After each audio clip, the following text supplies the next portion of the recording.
Cuando Carmen levantó esa botella de tequila en lugar de abrazar a su hija de 16 años, yo supe que tendría que elegir entre salvar a mi nieta o respetar los límites de una mujer que había perdido el alma junto con a mi hijo. Tuve exactamente 3 segundos para decidir si arrancaba a Sofía de esas manos temblorosas antes de que el alcoholismo se la tragara también. Lo que no sabía era que esa decisión me convertiría en la abuela más temida del Hospital General de México 10 años después. ¿Desde dónde nos estás viendo hoy? Déjanos tu ubicación en los comentarios y dale like y suscríbete al canal. Pero déjame contarte cómo llegamos hasta aquí, porque esta historia comenzó el día más oscuro de mi vida y terminó siendo la noche más gloriosa de mi existencia. Todo empezó hace 10 años en el velorio de mi Miguel. Mi hijo tenía apenas 35 años cuando ese maldito cáncer se lo llevó, y yo, Esperanza Mendoza de Herrera, me quedé viendo cómo el mundo se desmoronaba para todos nosotros. Carmen, mi nuera, estaba sentada en primera fila con Sofía pegada a su lado. Mi nieta tenía 16 años entonces, toda esa edad difícil donde una necesita más que nunca a su madre. Pero yo veía algo en los ojos de Carmen que me helaba la sangre. Ese vacío que aparece cuando el dolor es tan grande que la persona prefiere no sentir nada. «Mija», le dije a Carmen después del entierro, pues, «¿por qué no se vienen a casa conmigo unos días? Sofía puede faltar a la escuela, necesitan estar acompañadas». Carmen me miró como si le hubiera hablado en chino. «No, señora Esperanza, nosotras estaremos bien. Miguel no hubiera querido que dependiéramos de nadie. Dependiéramos. Como si buscar apoyo después de perder al hombre de nuestras vidas fuera una debilidad. Miguel había criado a una mujer orgullosa, eso era cierto, pero el orgullo mal entendido mata más rápido que el cáncer. Carmen, por favor», insistí, tomando sus manos que estaban frías como el hielo. «Al menos déjame ayudar con Sofía. Puede venir a comer conmigo después de la escuela. Ya le dije que no necesitamos ayuda», me respondió con una frialdad que me dolió más que cualquier bofetada. Sofía no dijo nada, pero sus ojos me suplicaban, esos ojos grandes y marrones que había heredado de mi Miguel, llenos de un miedo que una niña de 16 años no debería conocer. 2 semanas después, cuando fui a visitarlas, encontré la primera botella vacía escondida en el cesto de la basura. 3 semanas después, eran 2 botellas. Un mes después, Carmen ya ni se molestaba en esconderlas. Yo seguía tocando la puerta, seguía llevando comida, seguía preguntando por Sofía. Pero Carmen había construido una muralla de alcohol entre ella y el resto del mundo, y mi nieta estaba atrapada del otro lado.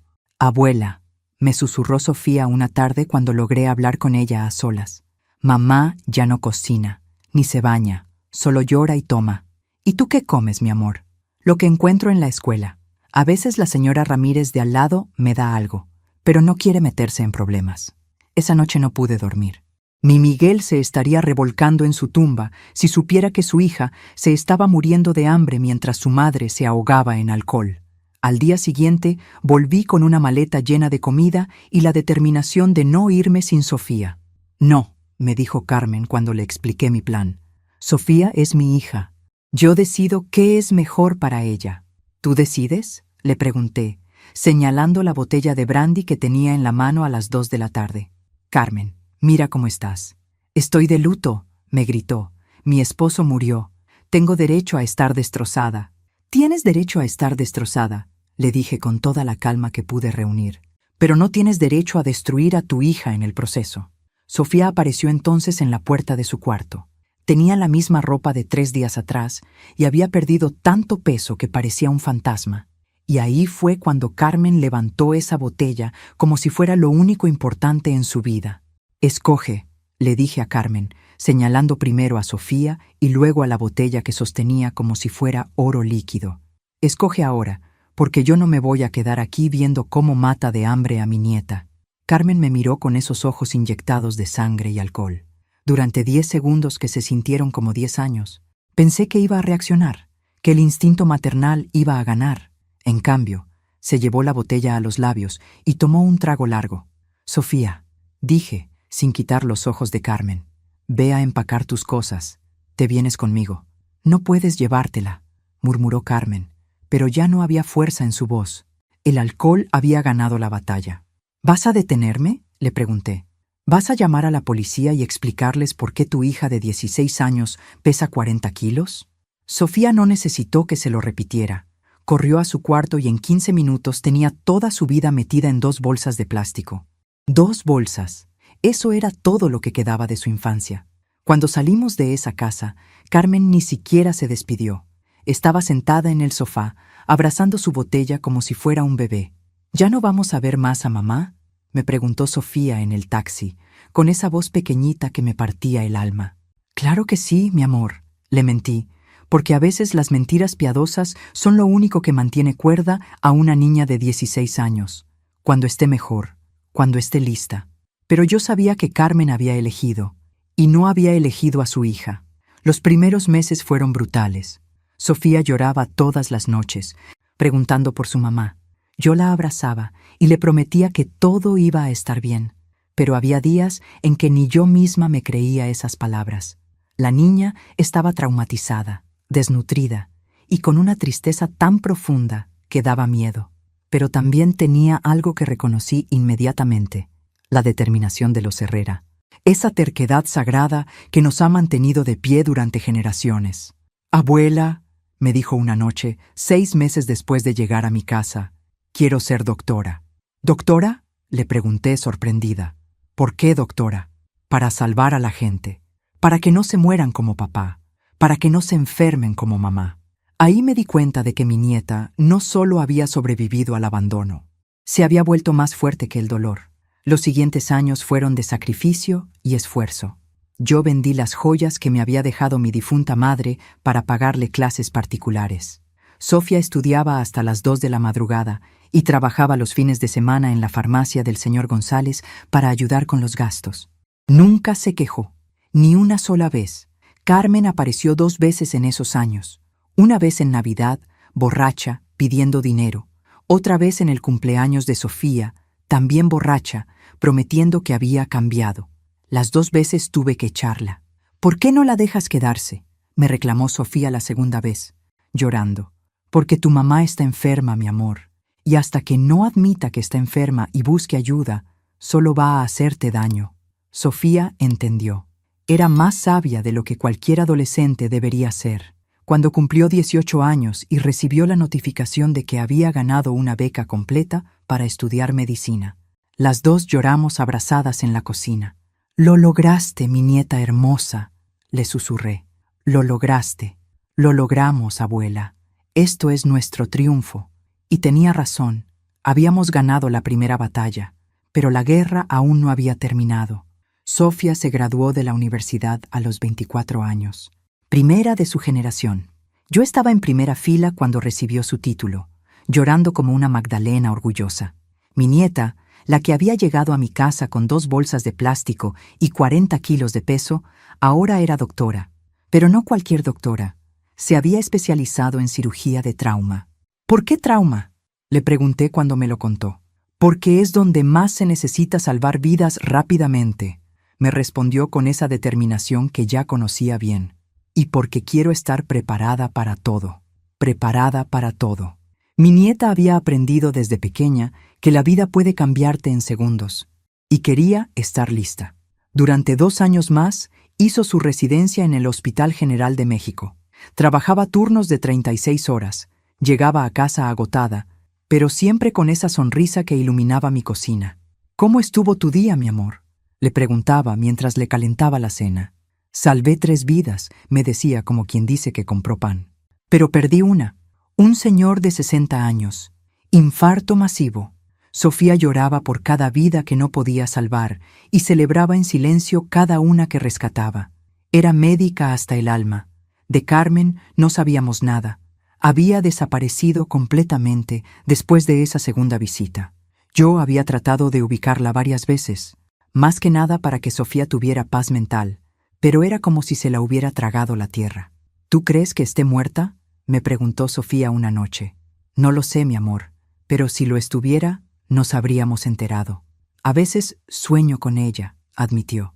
«Sueño que está limpia, que está bien, que viene a pedirme perdón. ¿Y qué le dices en esos sueños?». «Que la perdono, pero que ya es muy tarde». Esas palabras me dolieron porque reconocí en ellas el precio del abandono. Sofía había perdonado a su madre, sí, pero el daño ya estaba hecho. Había aprendido a vivir sin ella, a ser exitosa sin ella, a ser feliz sin ella. Y eso, de alguna manera, era la peor condena para Carmen. Un día de abril, cuando Sofía ya tenía 26 años y era cirujana de trauma titular del Hospital General, llegó a casa más seria de lo normal. «Abuela, necesito decirte algo».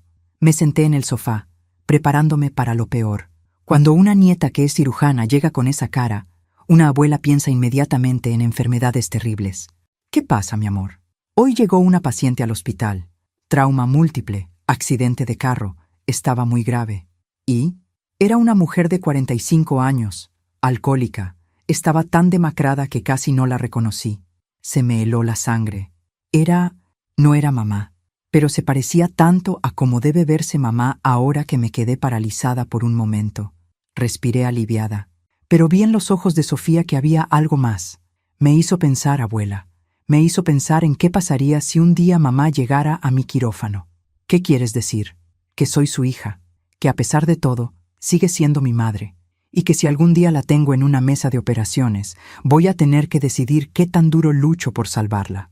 La miré a los ojos, esos ojos marrones que había heredado de mi Miguel, y vi en ellos una sabiduría que me asustó. ¿Y qué decidirías? No lo sé, abuela. Sinceramente, no lo sé.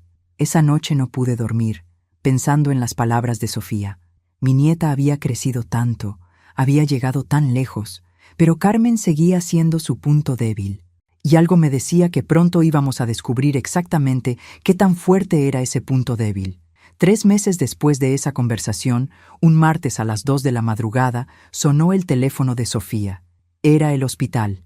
Emergencia masiva, choque múltiple en la autopista. «Tengo que irme, abuela», me dijo, ya poniéndose el uniforme. «Van a necesitar a todos los cirujanos disponibles. Ve, mi amor, ten cuidado». La vi salir corriendo, como tantas otras veces, pero esa noche algo se sentía diferente. Había una tensión en el aire que me hizo rezar 3 Padrenuestros antes de poder volver a dormir. Sofía me contó después lo que pasó esa noche. Llegó al hospital y se encontró con el caos total. 8 pacientes críticos, todos necesitando cirugía urgente. «Herrera», le gritó el jefe de cirugía, «toma el quirófano 3.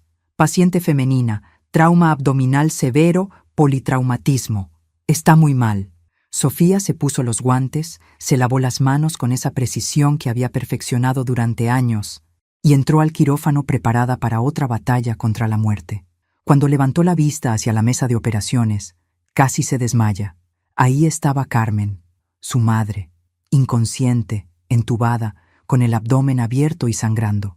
«¿Doctora Herrera?», preguntó la enfermera. «¿Está bien?». Sofía me dijo que en ese momento tuvo exactamente 5 segundos para decidir qué hacer. Podía decir que conocía a la paciente y que pasaran el caso a otro cirujano. Podía mantener la distancia profesional y operar como lo había hecho miles de veces. O podía salir corriendo del quirófano. «Empezamos», dijo finalmente. «Retractor, por favor». Durante las siguientes 4 horas, Sofía luchó por salvar la vida de la mujer que la había abandonado. Reparó el vaso desgarrado, detuvo las hemorragias internas, reconstruyó lo que el accidente había destrozado. Y todo el tiempo, me contó después, lo único que pensaba era: «Es mi madre. A pesar de todo, es mi madre». La operación fue un éxito técnico. Carmen sobrevivió, pero quedó en coma inducido durante la recuperación. «¿Se lo dijiste a alguien?», le pregunté cuando llegó a casa esa mañana, agotada, pero con una extraña paz en los ojos. «No, nadie sabe que es mi madre. En sus documentos aparece como Carmen Rodríguez Vega. Se cambió los apellidos». «¿Y qué vas a hacer ahora?». «Esperarla. Esperar a que despierte y decidir qué decirle». Durante los siguientes días, Sofía visitaba a Carmen todos los turnos, se sentaba junto a su cama, le revisaba las constantes, le hablaba de cosas sin importancia. «¿Cómo está?», le preguntaba yo todas las noches. «Mejorando lentamente. Los análisis muestran que su hígado está destrozado. Años de alcoholismo. Tiene suerte de estar viva». «¿Suerte?». «Sí, abuela. Suerte, porque cuando despierte va a tener que enfrentarse conmigo. Había algo en el tono de Sofía que me hizo entender que mi nieta ya no era la niña asustada de 16 años. Era una mujer que había sobrevivido al abandono, que se había convertido en cirujana, que había salvado la vida de su propia madre. Y que tenía cuentas pendientes que saldar. ¿Qué le vas a decir cuando despierte?, le pregunté. Sofía sonrió, y por primera vez en años vi en esa sonrisa algo que me recordó al pequeño demonio que había sido de niña cuando alguien la lastimaba. Le voy a explicar exactamente lo que significa tener una segunda oportunidad, me respondió. Y después vamos a ver si la merece. Carmen despertó el viernes por la noche. Cuando Carmen abrió los ojos y vio a Sofía de pie junto a su cama con la bata blanca de doctora, por un momento pensé que se iba a morir del susto. Sofía me había pedido que fuera con ella para ese momento. «Sofía», murmuró Carmen, con la voz ronca por los tubos. «¿Eres tú?» «Hola, mamá», respondió Sofía con una tranquilidad que me impresionó. «Soy tu cirujana. Te salvé la vida hace 5 días». Carmen trató de incorporarse, pero las suturas la detuvieron. «No entiendo. ¿Qué pasó? ¿Dónde estoy?» «Accidente de carro. Trauma abdominal severo. Estuviste a 10 minutos de morirte desangrada en mi mesa de operaciones». El silencio que siguió fue tan denso que casi se podía cortar con bisturí. Carmen miraba a Sofía como si fuera una aparición, y Sofía la miraba con la frialdad profesional de quien ha visto demasiado dolor para impresionarse fácilmente. «Señora Esperanza», dijo Carmen cuando me vio. «¿Usted también está aquí?» «Estoy aquí porque Sofía es mi familia», le respondí, poniendo énfasis en la palabra familia. «Y porque alguien tiene que asegurarse de que entiendas lo que realmente pasó esa noche». «No recuerdo el accidente», murmuró Carmen. «Tampoco recuerdas los últimos 10 años, aparentemente», dijo Sofía, hojeando el expediente médico. «Según tus análisis de sangre, tenías 0.18 de alcohol cuando llegaste, 3 veces el límite legal. Es un milagro que solo te hayas matado a ti misma». La dureza en la voz de Sofía me sorprendió, pero entendí que era necesaria. Mi nieta había guardado esa conversación durante 10 años. «Sofía, yo...» empezó Carmen. «Doctora Herrera», la interrumpió Sofía. «En este hospital soy doctora Herrera. Y tú eres una paciente que estuvo a punto de morir por las decisiones estúpidas que tomó». Carmen empezó a llorar, pero no eran lágrimas de arrepentimiento. Eran lágrimas de autocompasión, esas que reconocí porque las había visto 10 años atrás cuando eligió la botella sobre su hija. «No me hables así. Soy tu madre». «¿Mi madre?» Sofía se rió, pero no era una risa alegre. «Mi madre murió hace 10 años el día que decidió que una botella de tequila era más importante que su hija de 16 años. Estaba sufriendo. Tu padre había muerto. Mi padre también había muerto», replicó Sofía, y por primera vez su voz se quebró un poco. «Pero yo elegí vivir, elegí luchar, elegí convertirme en algo mejor». «Sofía, por favor». «Doctora Herrera», corrigió de nuevo. «Y no me supliques. Durante 10 años me preguntaste dónde estaba mi madre cuando necesitaba ayuda con la tarea. ¿Dónde estaba cuando me enfermé? ¿Dónde estaba cuando me gradué de la universidad? ¿Dónde estaba cuando me convertí en cirujana?» Carmen seguía llorando, pero Sofía continuó sin piedad. «¿Sabes dónde estaba? Destruyéndose con alcohol mientras yo trabajaba de noche para pagar mis estudios. Mientras la abuela vendía las joyas de su madre para pagarme los libros. Mientras yo me convertía en la mujer que tú nunca pudiste ser. Yo te quería. No, tú querías tu dolor más de lo que me querías a mí. Y esa fue tu decisión». Me acerqué a poner mi mano en el hombro de Sofía. Mi nieta estaba temblando, pero no de tristeza. Era de rabia pura. «¿Sabes lo que más me duele?» «¿Carmen?», le preguntó, usando su nombre por primera vez. «Que ni siquiera una vez en estos 10 años trataste de buscarme. Ni una sola vez te preguntaste si estaba viva, si estaba bien, si necesitaba a mi mamá. No sabía cómo... No sabías cómo dejar de beber por 5 minutos para llamar a tu hija, pero sí sabías cómo manejar borracha por la autopista». Carmen cerró los ojos, derrotada. «¿Qué quieres que haga ahora?». Sofía la miró durante un largo momento, y cuando habló, su voz era de acero templado. «Quiero que te cures. Quiero que vayas a rehabilitación. Quiero que te conviertas en la madre que yo necesitaba hace 10 años. Y después veremos si mereces conocer a la mujer en la que me convertí sin ti. La esperanza que brilló en los ojos de Carmen me dio lástima. Pero Sofía ya no era la niña que esperaba a que su mamá la eligiera. Ahora era Sofía quien iba a decidir si Carmen merecía una segunda oportunidad. Carmen salió del hospital una semana después, con una lista de clínicas de rehabilitación y una cita con psiquiatría. Sofía había usado todos sus contactos médicos para conseguirle el mejor tratamiento disponible. ¿Por qué haces esto?, le pregunté mientras veíamos el taxi llevarse a Carmen. Después de todo lo que te hizo. Porque soy médica, abuela. Y los médicos salvamos vidas, incluso cuando esas vidas no lo merecen. ¿Pero qué esperas que pase? Sofía se quedó en silencio un momento, viendo el tráfico de la ciudad. Espero que fracase. Espero que no pueda dejar el alcohol y que desaparezca de mi vida para siempre. La honestidad brutal de esa respuesta me dolió, pero la entendí. Sofía había construido una vida perfecta sin Carmen. ¿Para qué arriesgarse a que la destruyera de nuevo? Los primeros 2 meses, Carmen cumplió. Iba a las sesiones, llamaba cada semana para reportar su progreso. Parecía genuinamente comprometida con su recuperación. Llama mucho, le comenté a Sofía. Llama porque está aburrida y necesita validación, no porque realmente quiera una relación conmigo. ¿Cómo puedes estar tan segura? Porque si realmente quisiera una relación conmigo, habría preguntado por mi vida. En 6 llamadas no me ha preguntado ni una sola vez qué estudié, dónde trabajo, si tengo novio, si soy feliz. Solo habla de ella misma. Tenía razón. Cada llamada de Carmen era un monólogo sobre lo difícil que era la rehabilitación, lo injusto que había sido el destino con ella, lo mucho que extrañaba a Miguel. Ni una pregunta sobre ti, coincidí, porque para ella yo sigo siendo la niña de 16 años que abandonó. No se imagina que crecí, que me convertí en alguien, que tengo una vida que no incluye esperarla. Al tercer mes, Carmen pidió vernos. Quiero que vengan a visitarme a la clínica. Hay algo importante que necesito decirles. Sofía aceptó, pero puso condiciones. 1 hora, en presencia del psicólogo, y si intentas manipularme, me voy. Llegamos a la clínica un sábado por la mañana. Carmen se veía mejor físicamente. Había subido de peso, tenía mejor color, ya no temblaban las manos. Pero cuando empezó a hablar, me di cuenta de que la manipulación no se cura en rehabilitación. He estado pensando mucho, comenzó, sobre lo que pasó, sobre mis errores, sobre ustedes dos. Sofía la escuchaba con cara de piedra.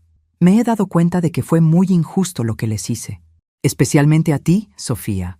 Eras solo una niña. Era una adolescente traumatizada que necesitaba a su madre, corrigió Sofía. Sí, tienes razón. Y yo no estuve ahí para ti. Hasta ahí, todo sonaba bien. Pero después Carmen soltó la bomba. Pero también me di cuenta de que ustedes tomaron una decisión sin consultarme. Me quitaron a mi hija cuando yo más la necesitaba. Se me heló la sangre.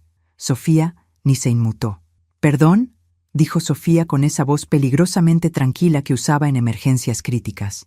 Tú necesitabas a tu madre, pero yo también necesitaba a mi hija. Estaba destrozada por la muerte de Miguel y ustedes me dejaron completamente sola. Tú elegiste el alcohol, le recordé, sintiendo cómo me hervía la sangre. Estaba enferma. Los enfermos necesitan compasión, no abandono. Sofía se levantó lentamente de su silla. ¿Sabes qué, Carmen? Tienes razón, eras una enferma que eligió su enfermedad sobre su hija.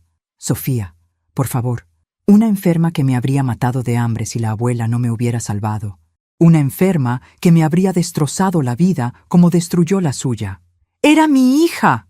¡No tenían derecho! Sofía se rió con esa risa fría que me daba escalofríos.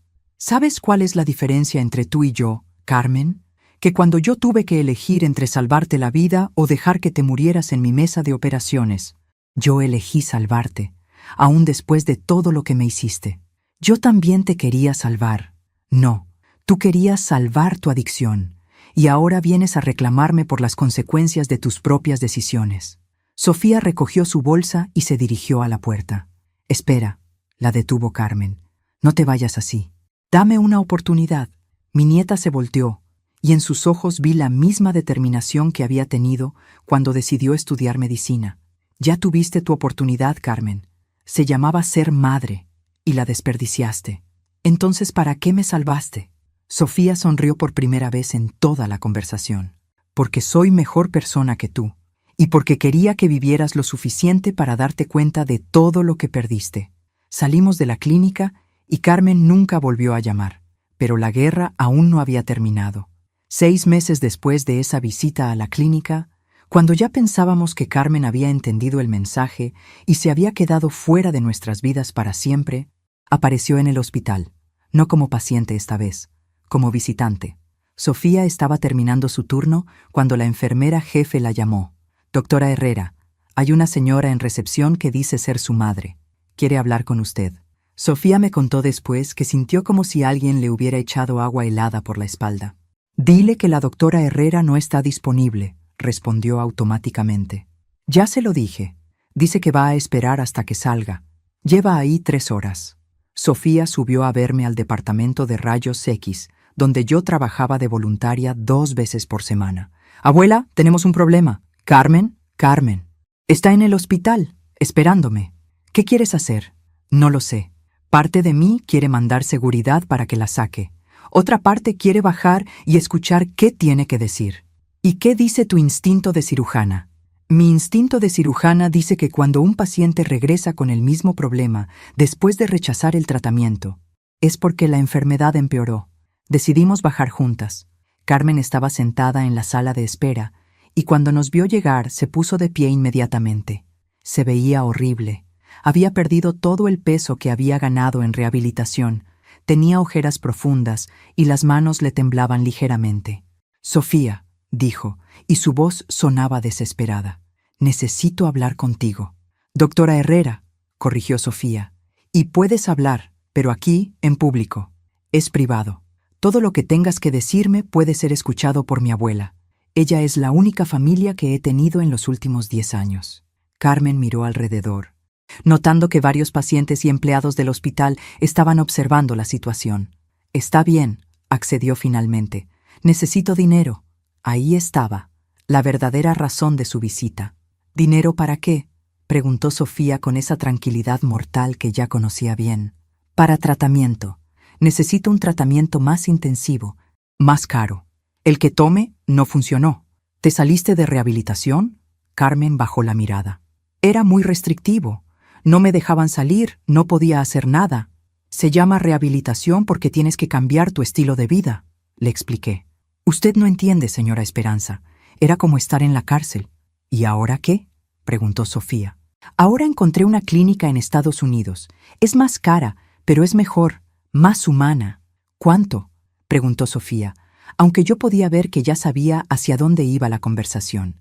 $50,000, por 6 meses. El silencio que siguió fue ensordecedor. Un niño lloraba en alguna parte del hospital. Ambulancias llegaban con sus sirenas. La vida continuaba normal mientras Carmen acababa de pedir una fortuna a la hija que había abandonado. «No», dijo Sofía finalmente. «¿No qué?». «No te voy a dar dinero. No te voy a financiar otra escapada de la realidad. Es tratamiento médico. Es manipulación. Y yo soy médica, Carmen. Reconozco la diferencia». Carmen comenzó a llorar, pero esta vez eran lágrimas de rabia. «Eres mi hija. Se supone que debes ayudarme. Yo te ayudé, te salvé la vida, te conseguí el mejor tratamiento disponible, te di una segunda oportunidad. Y tú la desperdiciaste», le grité, porque ya no podía aguantarme más. «Igual que desperdiciaste ser madre». «Señora Esperanza, por favor». «No me señora Esperanza nada», le dije, acercándome hasta quedar cara a cara con ella. «Durante 10 años viste a mi nieta convertirse en doctora, en una mujer exitosa, en alguien admirable, y lo único que se te ocurre es venir a pedirle dinero. Estoy enferma. Estás enferma porque quieres estar enferma», le gritó Sofía, perdiendo por primera vez su compostura profesional, porque es más fácil ser víctima que ser responsable. Toda la sala de espera nos estaba mirando ahora, pero a Sofía ya no le importaba. «¿Sabes qué me pasa contigo, Carmen? Que me obligas a ser cruel. Me obligas a ser la mala porque tú no puedes ser la madre». Carmen se dirigió hacia la salida, pero se volteó para lanzar su último dardo venenoso. «Algún día me vas a extrañar», dijo, «y para entonces va a ser muy tarde». Sofía la miró alejarse y después me miró a mí. «¿Sabes qué, abuela? Ya la extraño. Extraño a la madre que pudo haber sido y nunca fue.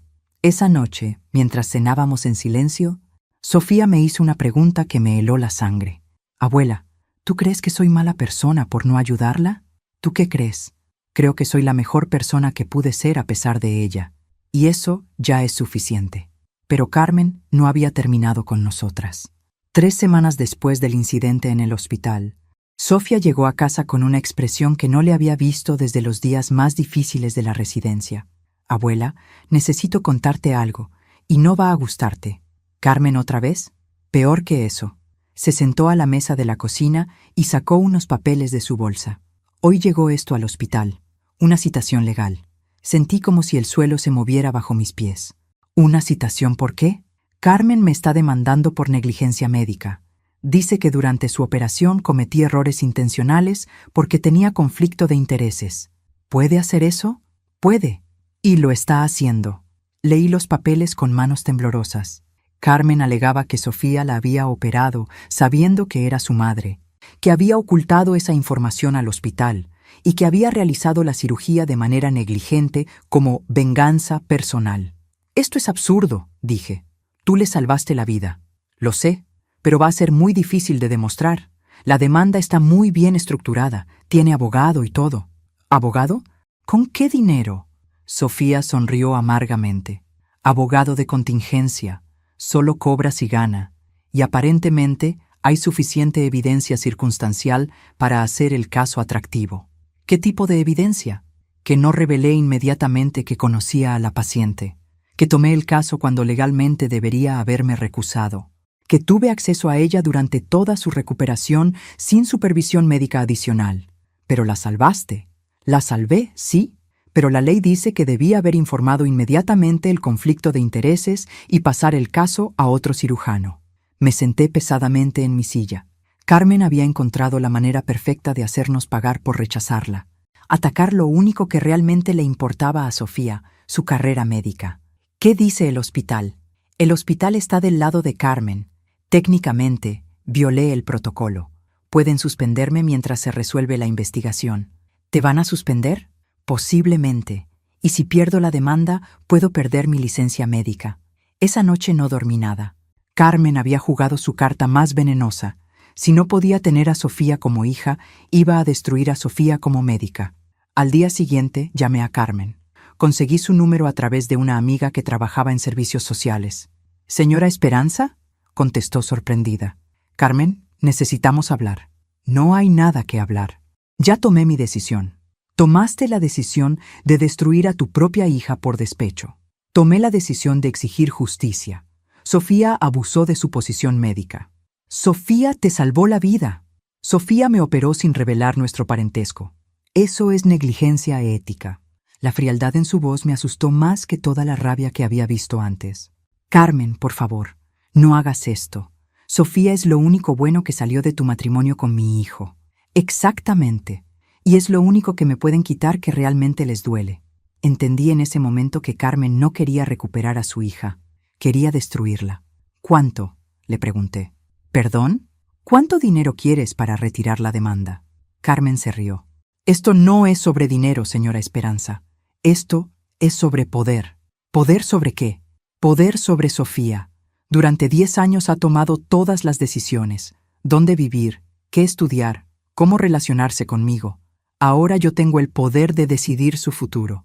Carmen, pueden haberme quitado a mi hija, pero no pueden impedir que le quite a ella lo que más ama, ser doctora. Colgó el teléfono y yo me quedé temblando de rabia. Cuando Sofía llegó del hospital esa noche, me encontró empacando una maleta. ¿A dónde vas, abuela? Vamos a pelear, mi nieta.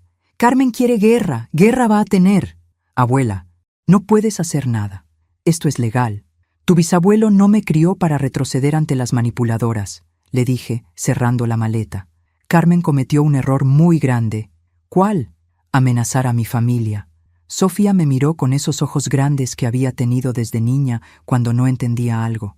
¿Qué vas a hacer? Algo que debí haber hecho hace 10 años, le respondí. Voy a investigar exactamente qué ha estado haciendo Carmen durante todos estos años. Al día siguiente, contraté al mejor investigador privado que pude encontrar. Si Carmen quería jugar sucio, yo le iba a enseñar lo que significaba meterse con una Mendoza. El investigador, un señor serio de 50 años llamado Roberto Vega, me trajo el informe 2 semanas después. Lo que encontró me heló la sangre, pero también me llenó de una satisfacción feroz.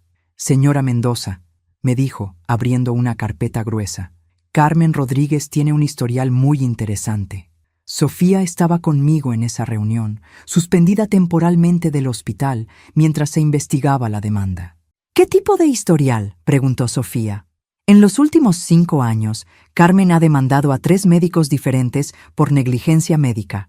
Todas demandas de contingencia, todas resueltas fuera de corte con acuerdos económicos.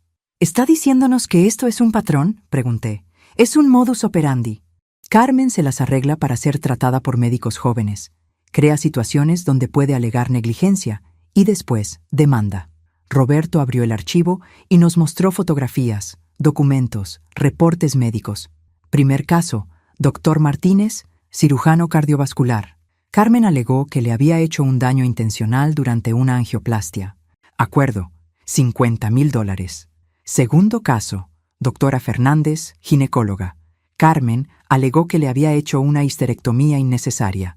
Acuerdo, $75,000.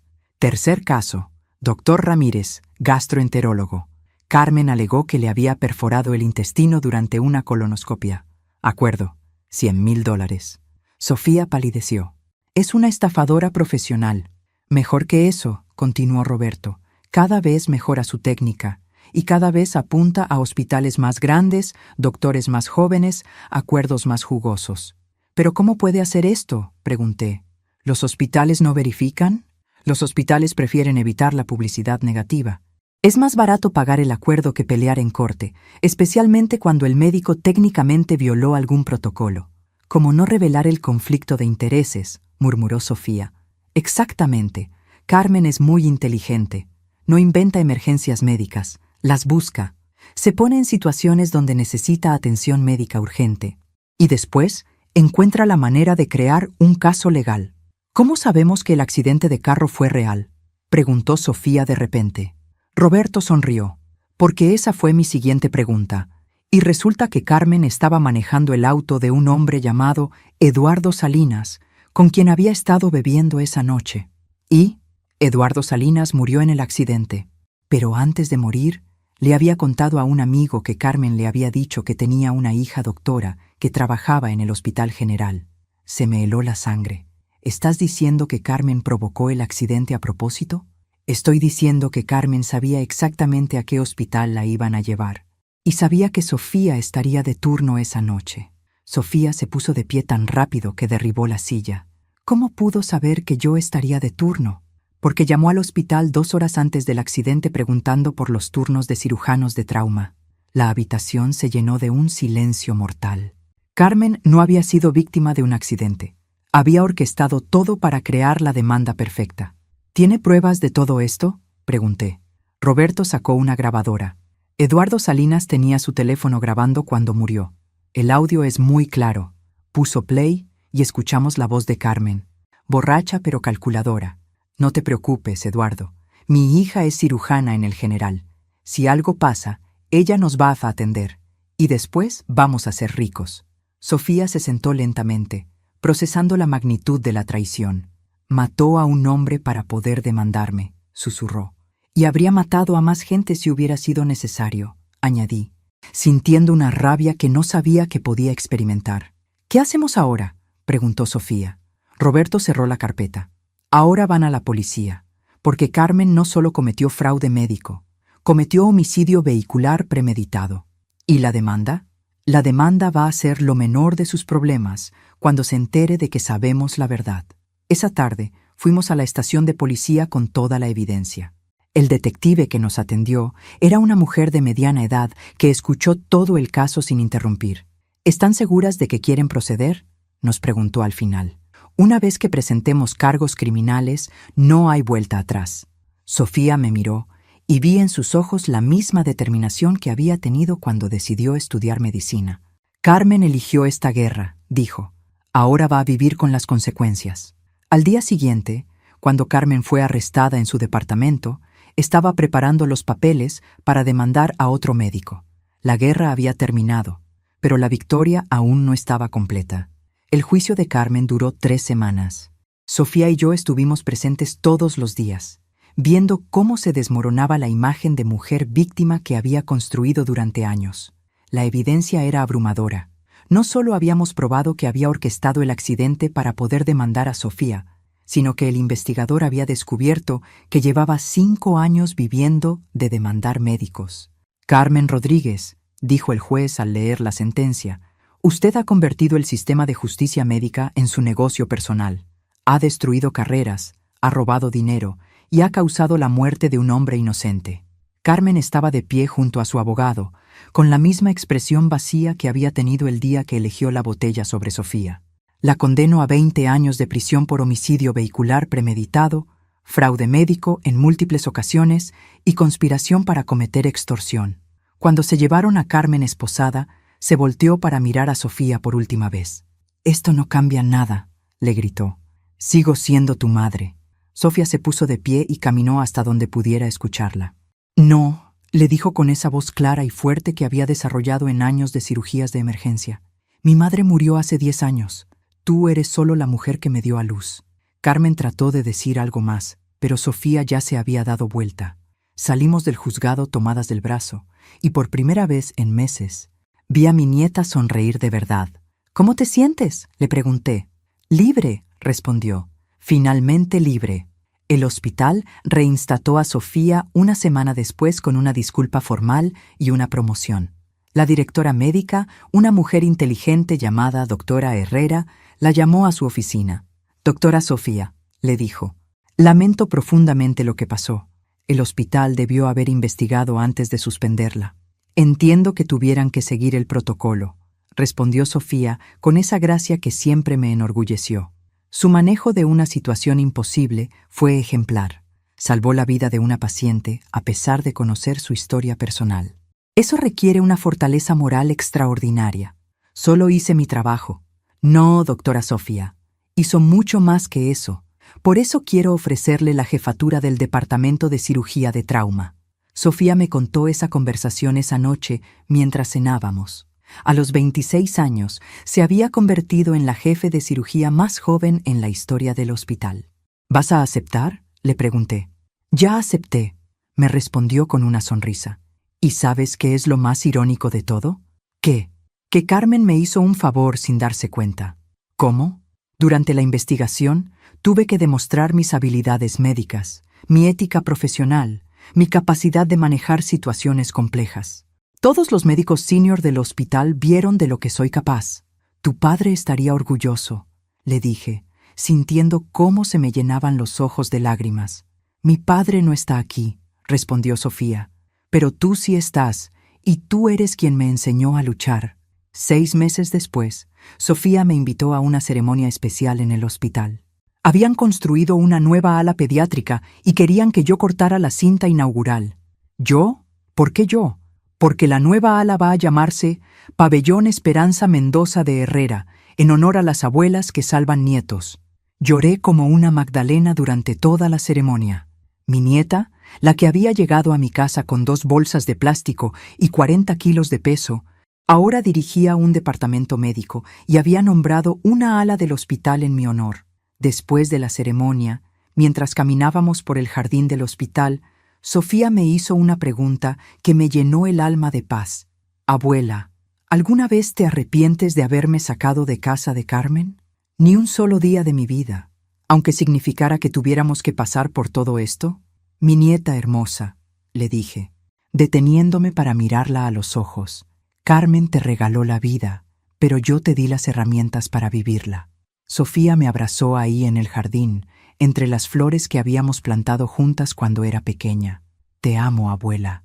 Gracias por elegirme cuando nadie más lo hizo». «Yo no te elegí, mi amor.